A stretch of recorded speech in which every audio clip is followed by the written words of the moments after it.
ಹೃದಯಾಘಾತ ಆಗಿರುವ ರೋಗಿಗಳನ್ನು ಮೈಸೂರಿನ ಅಪೋಲೋ ಆಸ್ಪತ್ರೆಯಲ್ಲಿ 54 ನಿಮಿಷದ ಒಳಗಡೆ ಹೃದಯದ ರಕ್ತನಾಳ ಓಪನ್ ಮಾಡಿ ಸೂಕ್ತ ಚಿಕಿತ್ಸೆ ನೀಡಲಾಗುವುದು. ಈ ಸೇವೆ ನಮ್ಮಲ್ಲಿ ಬಿಟ್ಟರೆ ಬೇರೆ ಎಲ್ಲೂ ದೊರೆಯುವುದಿಲ್ಲ ಎಂದು ಹೃದಯ ತಜ್ಞ ಡಾಕ್ಟರ್ ಕಿರಣ್ ಎನ್ ಮುಗದೂರು ತಿಳಿಸಿದರು.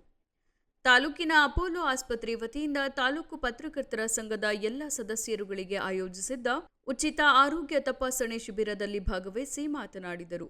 ಈ ಸಂದರ್ಭದಲ್ಲಿ ಇಒ ಹೊಂಗಯ್ಯ, ತಾಲೂಕು ಪತ್ರಕರ್ತರ ಸಂಘದ ಅಧ್ಯಕ್ಷ HR ಕೃಷ್ಣಕುಮಾರ್, ಕಾರ್ಯದರ್ಶಿ ಶಂಕರ್, ಹುಣಸೂರು ಅಪೋಲೋ ಆಸ್ಪತ್ರೆ ವ್ಯವಸ್ಥಾಪಕ ಕೇಶವ, ಸಿಬ್ಬಂದಿ ಪ್ರತಾಪ್ ಸೇರಿದಂತೆ ಸದಸ್ಯರು ಇದ್ದರು. 20 ವರ್ಷ 30 ಸ್ಲೋವಾಗಿ ಜಾಸ್ತಿ ಹಾಕೊಂಡ್ಬರುತ್ತೆ. 40 ರಿಂದ 50 ವರ್ಷ ಯೂಶಲಿ ಸ್ವಲ್ಪ ಜಾಸ್ತಿ ಹಾಕೊಂಡ್ಬರುತ್ತೆ. ಈ ಟೈಮಲ್ಲಿ ಇಷ್ಟು ಜಾಸ್ತಿ ಆದಾಗ ಏನಾಗುತ್ತೆ, ಅವ್ರು ನಡೀತಿರ್ಬೇಕಾದ್ರೆ ಎದೆನೋ ಬಂದಂಗಾಗೋದು, ಅಥವಾ ಮೆಟ್ಲು ಏರ್ತಿರ್ಬೇಕಾದ್ರೆ ಎದೆನೋ ಬಂದಂಗಾಗೋದು, ಉಸಿರಾಡಕ್ಕೆ ತೊಂದರೆ ಆದಂಗೆ ಆಗೋದು, ಆ ರೀತಿ ಸಿಂಪ್ಟಮ್ಸ್ ಕಾಣಿಸ್ಕೊಳ್ಳುತ್ತೆ. ಈ ಬ್ಲಾಕೇಜ್ ಸಡನ್ ಆಗಿ ಏನಾಗುತ್ತೆ, ಏನೋ ಸ್ಟ್ರೆಸ್ ತಗೊಂಡಾಗ, ಎಲ್ಲ BP ಕಂಟ್ರೋಲ್ ಇಲ್ಲದೆ ಇರ್ಬೇಕಾದ್ರೆ, ಶುಗರ್ ಕಂಟ್ರೋಲ್ ಇಲ್ಲದೆ ಇರ್ಬೇಕಾದ್ರೆ ಏನಾಗುತ್ತೆ ಅಂದ್ರೆ ಸಡನ್ ಆಗಿ ಒಡೆದೋಗುತ್ತೆ. ಒಡೆದು ಕ್ಲಾಟ್ ಫಾರ್ಮ್ ಆಗುತ್ತೆ. ಆ ಕ್ಲಾಟ್ ಫಾರ್ಮ್ ಆಯಿತು ಅಂತ ಹೇಳಿದ್ರೆ ರಕ್ತನಾಳ ಒಳಗಡೆಯಿಂದ ರಕ್ತ ಹಾರ್ಟಿಗೆ ಹೋಗೋದಿಲ್ಲ. ಅದನ್ನೇ ಹಾರ್ಟ್ ಅಟ್ಯಾಕ್ ಅಂತ ಹೇಳ್ತೀವಿ. ಕಾಮನ್ ಆಗಿ ಹೇಳ್ಬೇಕಂದ್ರೆ ಹಾರ್ಟಿಗೆ ರಕ್ತ ಹೋಗೋದಿಲ್ಲ, ಬ್ಲಾಕೇಜ್ ಆಗಿ, ಅದು ಹಾರ್ಟ್ ಅಟ್ಯಾಕ್ ಅಂತ ಹೇಳ್ತೀವಿ. ಸೊ ಏನು ಸಿಂಪ್ಟಮ್ಸ್ ಇರುತ್ತೆ, ಯೂಶಲಿ ಎದೆ ನೋವು ಅಂತ ಹೇಳ್ತಾರೆ. ಯಾವ ಎದೆ ನೋವು ಹಾರ್ಟ್ ಅಟ್ಯಾಕ್ ಸಂಬಂಧಪಟ್ಟಿದ್ದು? ಕತ್ತಿಂದ ಎಡಗಡೆ ಭುಜ, ಎಡಗಡೆ ಕೈ, ಈ ಕಡೆ ಎಡಗಡೆ ಭಾಗ, ಸೆಂಟರ್ ಅಥವಾ ಎಡಗಡೆ ಭಾಗ ಸಿವಿಯರ್ ತುಂಬಾ ಪೇನ್ ಇರುತ್ತೆ, ಹಿಡ್ಕೊಂಡಂಗೆ ಆಗುತ್ತೆ, ಬೆವರು ಬರುತ್ತೆ, ಉಸಿರು ಕಟ್ಟಂಗೆ ಆಗುತ್ತೆ. ಈ ರೀತಿ ಎಲ್ಲ ಪೇನ್ ಇರೋದು ಹಾರ್ಟ್ ಅಟ್ಯಾಕ್ ಸಂಬಂಧಪಟ್ಟಿದ್ದು. ಈ ಕಡೆ ಬಲಗಡೆ ನೋವಿದ್ದಾಗ ಎಲ್ಲ ಸುಮ್ಮನೆ ಯಾವಾಗಲೂ ಒಂದ್ಸಲ ನೋವು ಬರೋದು, ಅದು ಯೂಶಲಿ ಹಾರ್ಟ್ ಸಂಬಂಧಪಟ್ಟಿದ್ದಲ್ಲ. ಹಾರ್ಟ್ ಸಂಬಂಧಪಟ್ಟ ಹೆಂಗಿರುತ್ತೆ, ಯೂಶಲಿ ನಡೆದಾಗ ತುಂಬಾ ಹಿಡ್ಕೊಂಡಂಗೆ ಆಗೋದು, ಅಥವಾ ಎತ್ತರ ಏರಿದಾಗ ಹಿಡ್ಕೊಂಡಂಗೆ ಆಗೋದು, ಅದೆಲ್ಲ ಹಾರ್ಟ್ ಸಂಬಂಧಪಟ್ಟಂಗಿರುತ್ತೆ. ಸೊ ಇದನ್ನ ಗಮನಿಸಬೇಕು. ಯಾಕಂದ್ರೆ ಆರಾಮಾಗಿದ್ದು ಸ್ವಲ್ಪ ಜಾಸ್ತಿ ದೂರ ನಿಂತಾಗ ಅವಾಗ ಯಾರಿಗೆ ಎದೆನೋ ಬರೋಕ್ಕೆ ಶುರು ಆಗುತ್ತಲ್ಲ, ಅದು ಹಾರ್ಟ್ ಸಂಬಂಧಪಟ್ಟು ಅವಾಗ ಇವ್ಯಾಲ್ಯೂಯೇಟ್ ಮಾಡಿಸ್ಲೇಬೇಕಾಗುತ್ತೆ. ಸೊ ಈ ಡಯಾಗ್ರಾಮ್ ಕ್ಲಿಯರ್ ಆಗಿ ಹೇಳುತ್ತೆ ನಿಮಗೆ. ಈ ಜಾಗದಲ್ಲಿ ನೋವು ಬಂದ್ರೆ ಅದು ಹಾರ್ಟ್ ಸಂಬಂಧಪಟ್ಟಿದೆ ಅಂತ. ಸೊ ಯೂಶಲಿ ಅದನ್ನ ಗ್ಯಾಸ್ಟ್ರೈಟಿಸ್ ಅಂತ ಮಿಸ್ಟೇಕ್ ಮಾಡ್ಕೊಳ್ತಾರೆ. ಬಟ್ ಗ್ಯಾಸ್ಟ್ರೈಟಿಸ್ ಅಂದ್ರೆ ಗ್ಯಾಸ್ಟ್ರಿಕ್ ಮಾತ್ರ ಕಡಿಮೆ ಆಗುತ್ತೆ, ಬಟ್ ಇದು ಕಡಿಮೆ ಆಗೋದಿಲ್ಲ. ಸೊ ನೆಕ್ಸ್ಟ್ ಕಾರ್ಡಿಯಕ್ ಅರೆಸ್ಟ್ ಅಂದ್ರೆ ಏನು? ಇವಾಗ ನಿಮ್ಗೆ ಹೇಳಿದ್ರೆ ಹಾರ್ಟ್ ರಕ್ತನಾಳ ಒಳಗಡೆ ಬ್ಲಾಕೇಜ್ ಆದರೆ ಹಾರ್ಟ್ ಅಟ್ಯಾಕ್ ಆಗುತ್ತೆ. ಕಾರ್ಡಿಯಕ್ ಅರೆಸ್ಟ್ ಅಂದ್ರೆ ಹಾರ್ಟಿನ ಎಲೆಕ್ಟ್ರಿಕಲ್ ಪ್ರಾಬ್ಲಮ್, ಅದು ಇರ್ರೆಗ್ಯುಲರ್ ಹಾರ್ಟ್ ಬೀಟ್ಸ್ ಆಗುತ್ತೆ. ಸಣ್ಣ ವಯಸ್ಸಲ್ಲಿ ಪುನೀತ್ ರಾಜ್ಕುಮಾರ್ ಅವ್ರಿಗಾಯ್ತು, ಇಲ್ಲ ನ್ಯೂಸಲ್ಲಿ ನೋಡ್ತಿರ್ತೀರಾ ನೀವು, 16 ವರ್ಷ 18 ವರ್ಷ ಅವ್ರಿಗೆಲ್ಲ ಸಡನ್ ಆಗಿ ಏನೋ ಕೆಲಸ ಮಾಡ್ತಿರ್ತಾರೆ, ಸಡನ್ ಆಗಿ ಕುಸ್ತು ಬೀಳ್ತಾರೆ. ಅವಾಗೆಲ್ಲ ಕಾರ್ಡಿಯಕ್ ಅರೆಸ್ಟ್ ಅಂದ್ರೆ ಹಾರ್ಟಿನ ಇರ್ರೆಗ್ಯುಲರ್ ಹಾರ್ಟ್ ಬೀಟ್ಸ್ ಆಗಿ ಹಾರ್ಟ್ ಸಡನ್ ಸ್ಟಾಪ್ ಆಗೋದು, ಅದನ್ನ ಕಾರ್ಡಿಯಕ್ ಅರೆಸ್ಟ್ ಅಂತ ಹೇಳ್ತಾರೆ. ಸೊ ಯೂಶಲಿ ಅಂಥವ್ರಿಗೆ ಹಾರ್ಟ್ ಮಾಂಸಖಂಡ ಸ್ವಲ್ಪ ದಪ್ಪ ಇರೋದು, ಇಲ್ಲ ಸಣ್ಣ ವಯಸ್ಸಿಂದ ಅವ್ರಿಗೆ ಕಂಜನಿಟಲ್ ಹಾರ್ಟ್ ಡಿಸೀಸ್ ಅಂತ ಹೇಳ್ತೀವಿ, ಅಂದ್ರೆ ಹಾರ್ಟಲ್ಲಿ ಏನೋ ಪ್ರಾಬ್ಲಮ್ ಇರುತ್ತೆ, ಇವ್ಯಾಲ್ಯೂಯೇಟ್ ಮಾಡಿರೋದಿಲ್ಲ. ಸೊ ಅಂಥವ್ರಿಗೆ ಆ ರೀತಿ ಆಗೋ ಚಾನ್ಸಸ್ ಇರುತ್ತೆ. ಸೊ ಇದು ಬೇಸಿಕ್. ನೆಕ್ಸ್ಟ್ ಏನು ಮಾಡಬೇಕು ಕಾರ್ಡಿಯಕ್ ಅರೆಸ್ಟ್ ಅಥವಾ ಹಾರ್ಟ್ ಅಟ್ಯಾಕ್ ಆದಾಗ? ಅವರು ಕಾನ್ಷಿಯಸ್ ಇತ್ತು, ಜ್ಞಾನ ಇತ್ತು, ಅವ್ರಿಗೆ ಗೊತ್ತಾಗ್ತಿದೆ ಅಂತ ಹೇಳಿದ್ರೆ ತಕ್ಷಣ ಹಾಸ್ಪಿಟಲ್ ಕರ್ಕೊಂಡು ಬರಬೇಕು. ಇಲ್ಲ ಅವ್ರಿಗೆ ಜ್ಞಾನ ಇಲ್ಲ, ಸಡನ್ ಆಗಿ ಕುಸ್ತು ಬಿದ್ರು ಅಂತ ಹೇಳಿದ್ರೆ CPR ಅಂತ ಶುರು ಮಾಡಬೇಕಾಗುತ್ತೆ. CPR ಅಂದ್ರೆ ಏನು? ಅವ್ರು ಮಲಗಿಸ್ತಾರೆ ಫ್ಲಾಟ್ ಆಗಿ, ನಾವು ಕೈನ ಇಟ್ಕೊಬೇಕು, ಬಲಗಡೆ ಕೈ ಕೆಳಗಡೆ, ಎಡಗಡೆ ಕೈ ಇಟ್ಕೊಬೇಕು, ಪ್ರೆಷರ್ ಇಲ್ಲಿಂದ ಬರಬೇಕು, ಕೈ ಸ್ಟ್ರೈಟ್ ಇರಬೇಕು.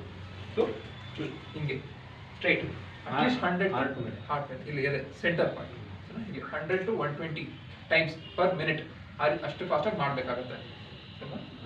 ಅದು ಫಸ್ಟ್ ಪಲ್ಸ್ ಎಲ್ಲ ನೋಡಿ, ಕಾನ್ಷಿಯಸ್ ಎಲ್ಲ ಇತ್ತು ಅಂದರೆ ಓಕೆ, ಕಾನ್ಷಿಯಸ್ ಇಲ್ಲ ಅಂದರೆ ಪಲ್ಸ್ ನೋಡಬೇಕು, BP ಅಪರೇಟ್ಸ್ ಇರ್ತಾನೆ, BP ನೋಡಬೇಕು, ಪಲ್ಸ್ ಎಲ್ಲ ಏನೂ ಇಲ್ಲ ಅಂತ ಹೇಳಿದ್ರೆ CPR ಶುರು ಮಾಡಬೇಕು. CPR ಶುರು ಮಾಡಿ ತಕ್ಷಣ ಆ್ಯಂಬುಲೆನ್ಸ್ ಕಾಲ್ ಮಾಡಬೇಕು. ಸರಿನಾ? ಅವ್ರು ಬಂದು ಅಟ್ಲೀಸ್ಟ್ ಪಲ್ಸ್ ನೋಡ್ತಾರೆ, ಇಲ್ಲ ECG ಕನೆಕ್ಟ್ ಮಾಡಿ ನೋಡ್ತಾರೆ. ಇರ್ರೆಗ್ಯುಲರ್ ಹಾರ್ಟ್ ಬೀಟ್ ಅಂದರೆ ಶಾಕ್ ಕೊಡಬೇಕಾಗುತ್ತೆ, ಇಲ್ಲ ಇರ್ರೆಗ್ಯುಲರ್ ಹಾರ್ಟ್ ಬೀಟ್ಸ್ ಏನೂ ಇಲ್ಲ ಅಂತ ಹೇಳಿದ್ರೆ CPR ಕಂಟಿನ್ಯೂ ಮಾಡಬೇಕಾಗುತ್ತೆ. ಅದನ್ನೇ ಇದು ತೋರಿಸಿರೋದು. ಇದು ಸ್ಟೆಪ್ಸ್, ಇದು CPR ಹೇಗೆ ಮಾಡೋದು ಅಂತ. ಒಂದು ಕೈ ಇಟ್ವಿ, ಇನ್ನೊಂದು ಕೈ ಹಿಂಗಿಟ್ವಿ, ಸಾರಿ ಕೈ ಹಿಂಗಿಟ್ವಿ, ಸಡನ್ನಾಗಿ ಎದೆ ಮೇಲ್ಗಡೆ ಇಟ್ಟು ಅಟ್ಲೀಸ್ಟ್ 1 ಇಂಚ್ ತನಕ ಕೆಳಗಡೆ ಹೋಗಬೇಕು. 100 to 120 ಬೀಟ್ಸ್, 100 to 120 ಟೈಮ್ಸ್ ಅಂತ. ಸೊ ಅದಾಗ ಯೂಶಲಿ ಬೆಸ್ಟ್ 1066 ಕಾಲ್ ಮಾಡಿದ್ರೆ ಅದು ನಮ್ಮ ಅಪೋಲೋ BGS ಆ್ಯಂಬುಲೆನ್ಸ್. ಏನಕ್ಕೆ ಜಾಸ್ತಿ ಸ್ಟ್ರೆಸ್ ಮಾಡ್ತಿದ್ದೀನಿ ಅಂತ ಹೇಳಿದ್ರೆ, ಯೂಶಲಿ ಯಾರು ಹಾರ್ಟ್ ಅಟ್ಯಾಕ್ ಆದಾಗ ಹಾಸ್ಪಿಟಲ್ ಕರ್ಕೊಂಡು ಹೋದಾಗ ಯೂಶಲಿ ಏನು ಮಾಡ್ತಾರೆ, ರಕ್ತ ತೆಳ್ಳು ಮಾಡ್ತಂತ ಇಂಜೆಕ್ಷನ್ ಕೊಟ್ಬಿಟ್ಟು ಹಂಗೆ ಬಿಟ್ಬಿಡ್ತಾರೆ. ಅದಾದ್ಮೇಲೆ ಯಾವಾಗಲೂ 2 ದಿವಸ ಆದ್ಮೇಲೆ 3 ದಿವಸ ಆದ್ಮೇಲೆ ಏಂಜಿಯೋಪ್ಲಾಸ್ಟಿ ಮಾಡೋದಕ್ಕೆ ಹೋಗ್ತಾರೆ.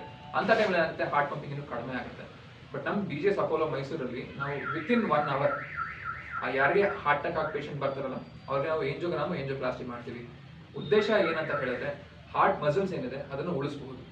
ಹಾರ್ಟ್ ರಕ್ತ ಕಡಿಮೆ ಹೋಗ್ತಿತ್ತು ಅಂದರೆ ಹಾರ್ಟ್ ಮಸಲ್ ಸಾಯ್ತಾ ಹೋಗುತ್ತೆ, ಆಗ ಹಾರ್ಟ್ ಪಂಪಿಂಗ್ ಇನ್ನೂ ವೀಕ್ ಆಗುತ್ತೆ. ಹಾರ್ಟ್ ಪಂಪಿಂಗ್ ವೀಕ್ ಆಯ್ತು ಅಂದರೆ ಉಸಿರಾಡಕ್ಕೆ ತೊಂದರೆ ಆಗೋದು, ಇಲ್ಲ ಮುಂದೆ ಇರ್ರೆಗ್ಯುಲರ್ ಹಾರ್ಟ್ ಬೀಟ್ ಆಗೋದು, ಆ ರೀತಿ ಚಾನ್ಸಸ್ ಇರುತ್ತೆ. But BGS Apollo is only private hospital ಇನ್ ಮೈಸೂರು. ನಾವು ಹಾರ್ಟ್ ಅಟ್ಯಾಕ್ ಆಗಿ ಬಂದಿದ್ದ ಪೇಷಂಟ್ಗೆ ಇಮಿಡಿಯೇಟ್ ಆಗಿ ನಾವು ಎಂಜಿಯೋಪ್ಲಾಸ್ಟಿ ಮಾಡಿ ಆ ರಕ್ತನಾಳ ಓಪನ್ ಮಾಡ್ತೀವಿ ಸರಿನಾ. Our timings are also quite good. 54 ನಿಮಿಷದಲ್ಲಿ ದಟ್ ಪೇಷಂಟ್ ಹಾಸ್ಪಿಟಲ್ ಒಳಗಡೆ ಕಾಲಿಟ್ಟು 54 ನಿಮಿಷದ ಒಳಗಡೆ ಅದನ್ನು ಓಪನ್ ಮಾಡ್ತೀವಿ. ಬ್ಲಾಕೇಜ್ ಓಪನ್ ಮಾಡಿ ಕ್ಲಿಯರ್ ಮಾಡಿ ಸ್ಟೆಂಟ್ ಆಗ್ತೀವಿ. ಇಡೀ ಮೈಸೂರಲ್ಲಿ ಯಾರೂ ಮಾಡ್ತಿಲ್ಲ, including government hospital, main government hospital. ಹೆಸರು ಹೇಳಂಗಿಲ್ಲ, but you know the thing. So hospital ಏನಾಗುತ್ತೆ, ಹಾಸ್ಪಿಟಲ್ ಬರ್ತದಂಗೆ ಫಸ್ಟ್ ECG ನೋಡ್ತೀವಿ. ECGಲಿ ಇವಾಗ ಸುಮಾರು ಜನ ECG ನೋಡ್ತೀವಿ, ನಾರ್ಮಲ್ ಇತ್ತು. ನಾರ್ಮಲ್ ಇರಲಿಲ್ಲ ಅಂದ್ರೆ ಇರ್ರೆಗ್ಯುಲರ್ ಹಾರ್ಟ್ ಬೀಟ್ಸ್ ಏನಾದ್ರು ಇತ್ತು, ಇಲ್ಲ ಹಾರ್ಟ್ ಅಟ್ಯಾಕ್ ಥರ ಏನೋ ಸಿಂಪ್ಟಮ್ಸ್ ಇತ್ತು ಅಂತ ಹೇಳಿದ್ರೆ ಫಸ್ಟ್ ಎಕೋ ಒಂದು ಮಾಡಿ ನೋಡ್ತೀವಿ. ಹಾರ್ಟ್ ಒಳಗಡೆ ಹಾರ್ಟ್ ಪಂಪಿಂಗ್ ಎಲ್ಲ ಎಷ್ಟಿದೆ ಅಂತ. ಅದೆಲ್ಲ ಹಾರ್ಟ್ ಅಟ್ಯಾಕ್ ಸಿಂಪ್ಟಮ್ಸ್ ಇತ್ತು ಅಂತ ಹೇಳಿದ್ರೆ ನೆಕ್ಸ್ಟ್ ಎಂಜಿಯೋಗ್ರಾಮ್ ಮಾಡಿ ನೋಡ್ಬೇಕಾಗುತ್ತೆ. ಎಂಜಿಯೋಗ್ರಾಮ್ ಅಂದ್ರೆ ಏನು, ಕೈಯಿಂದ ಇಲ್ಲೊಂದು ಸೂಜಿ ಹಾಕ್ಬಿಟ್ಟು ಹಾರ್ಟ್ ಒಳಗಡೆ ಇದು ರಕ್ತನಾಳ ಹೇಳಿದೆ, 2 ರಕ್ತನಾಳ ಇರುತ್ತೆ.